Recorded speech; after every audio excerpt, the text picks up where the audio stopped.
कुछ दिन पहले हॉस्पिटल के आईसीयू का वह दृश्य घूमने लगा। आज मैं जहां बैठा था उसके सामने वाले बेड पर एक बेटा ऑक्सीजन मास्क लगाए, बाइपेप लगाए लेटा हुआ था। उसके करीब शायद उसकी बेटी बैठी थी एक तरफ और दूसरी तरफ उसकी पत्नी। दोनों बार बार उसके हाथ सहलाते, पैर मसलते, पीठ थपथपाते, पैर थपथपाते। शायद वो क्रिटिकल कंडीशन में था। अचानक एक बुजुर्ग, थोड़ा कंधा झुका हुआ, कमर झुकी हुई, चलती हुई उस बिस्तर तक आई। उसके हाथ में 2 झोले थे और उन्होंने आते ही वो अपनी बहू को थमाए और अपने बेटे के करीब गई। उसके सर पर हाथ फेरा, फिर उसका भाल चूमा और उससे पता नहीं कान में क्या कहा, पर वो बेटा थोड़ी थोड़ी गर्दन हिला रहा था और उसने अपना हाथ ऊपर उठाया और माँ के हाथ में हाथ दिया। माँ ने उस हाथ को वो अपने हाथ में लिया और दोनों हाथ से उसे सहलाने लगी, प्यार करने लगी। वो लगभग 75 वर्ष की बुजुर्ग होगी। कोविड का यह वार्ड है, आईसीयू है और माँ 75 साल की और बेटा लगभग 45 का होगा। अब ज्यादा इन्फेक्शन का, संक्रमण का डर किसे है? माँ को है ना, जो उम्र दराज है, पर न तो वो पीपीई किट में थी, न ही और कोई ऐसे साधन उसने पहन के रखे थे, केवल डबल मास्क लगा हुआ था।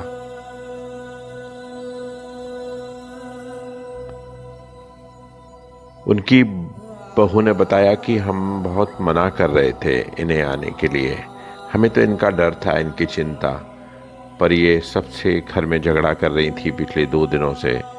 नहीं, मुझे मेरे मुन्ना को देखना है, मेरे मुन्ना को देखना है। और जब हम यहाँ पर अस्पताल में आ गए, बेटी आ गई, तो वो एक पड़ोसी को कहकर यहाँ पर उसके साथ मोटरसाइकिल पे आ गई। अब भैया आप ही बताओ ना, अगर गिर पड़ती मोटरसाइकिल से तो मैं इनको क्या जवाब देती कि मैंने माँ का क्या ध्यान रखा। और मैं देख रहा था वो माँ झोले में से कुछ फ्रूट्स लाई, संतरे छीलने लगी। उन्होंने बगैर पूछे पपीता भी काट दिया और फिर बहू को शायद कुछ कहा, उन्होंने उसका ऑक्सीजन मास्क उतारा। और जो मैं देख रहा था सुबह से, कुछ भी नहीं खा रहा था। वो मरीज अपनी माँ के हाथ से थोड़ा पपीता खाया, थोड़ा संतरा खाया और वो भी दूर से दिख रहा था कि वो नाना कर रहा है, पर वो माँ थोड़ा ले ले, थोड़ा ले ले, ऐसा करके उसे खिलाती जा रही थी।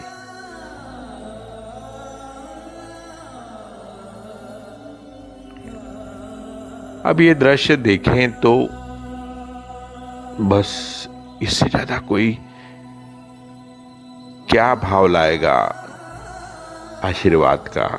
मंदिर में जाकर या किसी भी गुरुद्वारे, गिरजाघर या मस्जिद में भगवान से क्या मिलता है? यही तो भाव दिखता है ना।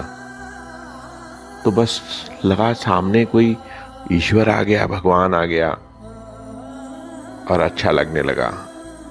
मुझे तो मेरी माँ सामने याद आने लग गई।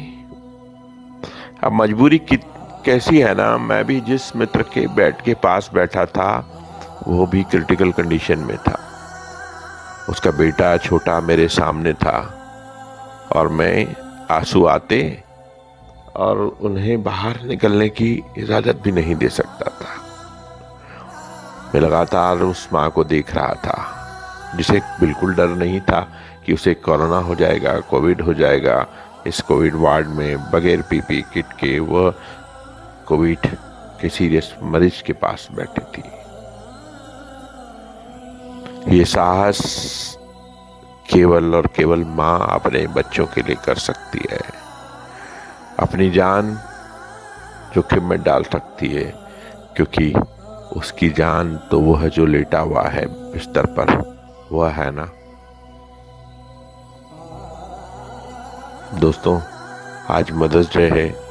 कुछ करें न करें, बस अगर माँ है तो उन्हें प्यार करें, उनके चरण स्पर्श करें, रोज उनका आशीर्वाद लें। उनके पास ज्ञान, समझ, स्नेह का ऐसा खजाना है कि थोड़ा वक्त दें, उनके पास बैठे, देखिए कितना कुछ वो हमारे ऊपर उलट देती हैं। इस तरह केवल दुनिया में एक माँ ही है जो अपनी जान, अपनी श्वास, ऑक्सीजन कितनी इम्पोर्टेंट है ना, पता तो चला, पर ये ऑक्सीजन का जीता जागता आसमान है खुला माँ बच्चों के लिए। देखिए कैसे वो अपनी जान जोखिम में डालकर अपने बेटे को अपने होने का एहसास ऑक्सीजन बनकर उसके पास बैठी है। और जो बेटा सुबह से निढालता था, थका थका सा था, अब माँ के सामने बैठा है, तकिए की टेक लगाए, उनसे बात भी कर रहा है, क्योंकि माँ बार बार उसे प्यार करती, छूती, गले लगाती। उसको बिल्कुल भी डर नहीं है कि वो एक कोरोना मरीज को छू रही है। उसके लिए तो बेटा है जिसे उसे इस तरह ही ठीक करना आता है। वो प्यार की डॉक्टर है, स्नेह की डॉक्टर है। वो शायद इस लाड़ से, दुलार से, इस थेरेपी से ठीक करना सालों से, बरसों से दुनिया के घर घर में जानती तो है। बस इस डॉक्टर को पहचानिए जो हमारे घर में है। उसका भी तो रिस्पेक्ट कीजिए, उसकी भी तो सुनिए, उसका भी तो ट्रीटमेंट मानिए। माँ है तो घर में भगवान है, ये जान लीजिए, ये जान लीजिए।